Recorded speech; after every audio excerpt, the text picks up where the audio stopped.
Good morning बच्चों। तो आज हम देख रहे हैं यहाँ पे हिंदी का पेपर आने वाला है 29 सितंबर को। तो उनके लिए कुछ महत्वपूर्ण बातें हैं सिलेबस को लेकर। तो आपने पढ़ा होगा चैप्टर 1 आ रहा है वह चिड़िया जो, साथ ही साथ दूसरा चैप्टर आ रहा है बचपन और तीसरा चैप्टर आ रहा है नादान दोस्त। इन तीनों चैप्टरों को आपको अच्छे से तैयार कर लेना है। साथ ही साथ आपको विशेषण की पहचान आनी चाहिए, क्रिया विशेषण के बारे में पता होना चाहिए और सर्वनाम की पहचान आना चाहिए आपको। उपसर्ग अगर आता है तो उसे सीख लें तथा प्रत्यय इसको भी करना अनिवार्य है। साथ ही साथ इसमें कुछ निबंध आएंगे, ठीक है, उनका भी अभ्यास कर लीजिएगा। प्रकृति एवं पर्यावरण से संबंधित बिंदुओं पर आप अनुच्छेद लिख सकते हैं, निबंध लिख सकते हैं, इनके ऊपर निबंध आ सकता है, तो इसको भी अच्छे से तैयार कर लीजिएगा। तो बच्चों मैं इसमें कुछ महत्वपूर्ण क्वेश्चंस बताऊंगा जो कि अगर आप तैयार करके जाएंगे तो पॉसिबल है कि वो सवाल आपके पेपर में ज़रूर आएगा।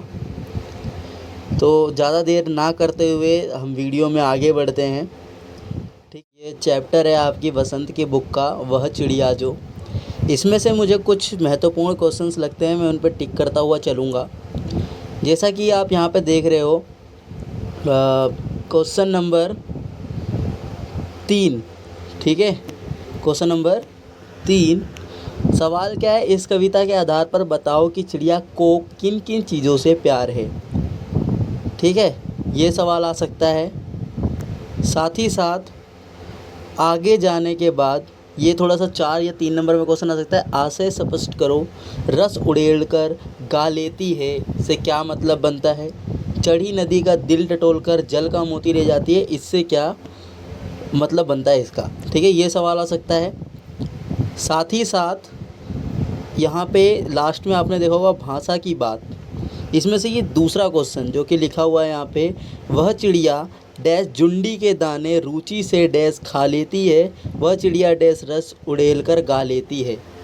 ठीक है, ये सवाल आ सकता है, इन सवालों को अच्छे से कर लीजिएगा।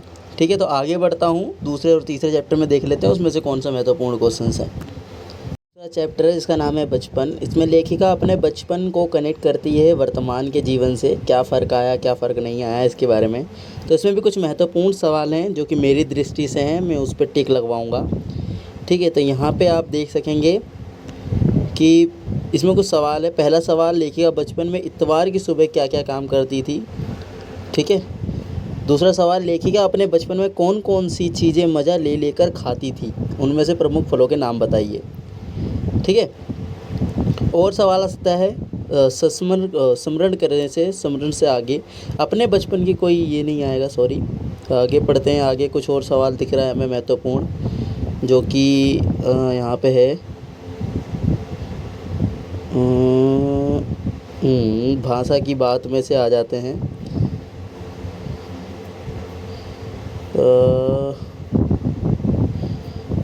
भाषा की बात में से आपके लिए कुछ सवाल आ सकते हैं, जैसे कि मुझे ये सवाल महत्वपूर्ण लग रहा है, कपड़ों से मेरी दिलचस्पियाँ मेरी मौसी जानती थी। इस वाक्य में रेखांकित शब्द दिलचस्पियाँ और मौसी संज्ञाओं की विशेषता बतानी है।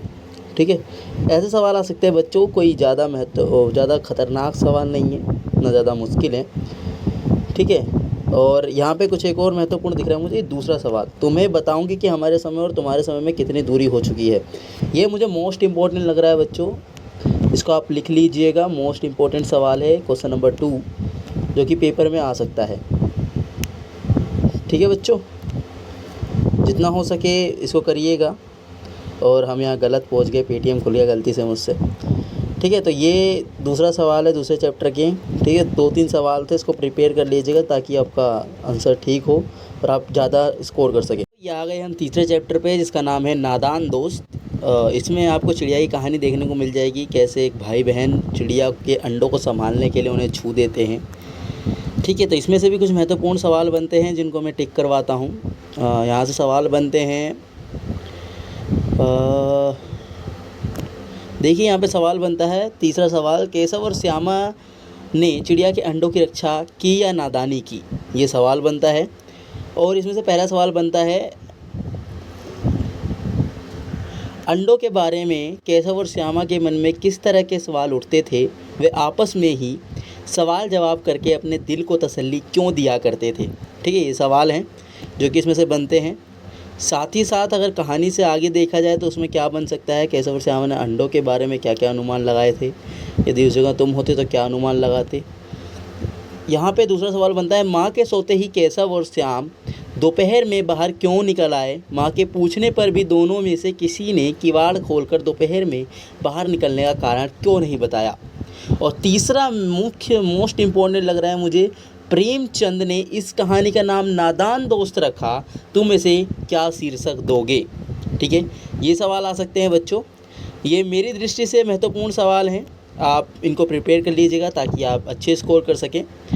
और आगे मैं थोड़ी सी और डिटेल देना चाहता हूँ, ठीक है, तो वीडियो बने रहिएगा। अगर इससे रिलेटेड और भी वीडियो देखना है तो चैनल को सब्सक्राइब कर लीजिएगा, कमेंट कर दीजिएगा किसी भी प्रकार का कोई डाउट हो, सवाल हो, ठीक है। और अगर आपको वीडियो अच्छी लगती है तो शेयर ज़रूर करिएगा और देखते रहिएगा हमारे चैनल को। लीड एंड अर्न, पहले पढ़ो उसके बाद अर्न करो, ठीक है। वीडियो को यहीं पे समाप्त करता हूँ, तो मिलते हैं, गुड बाय।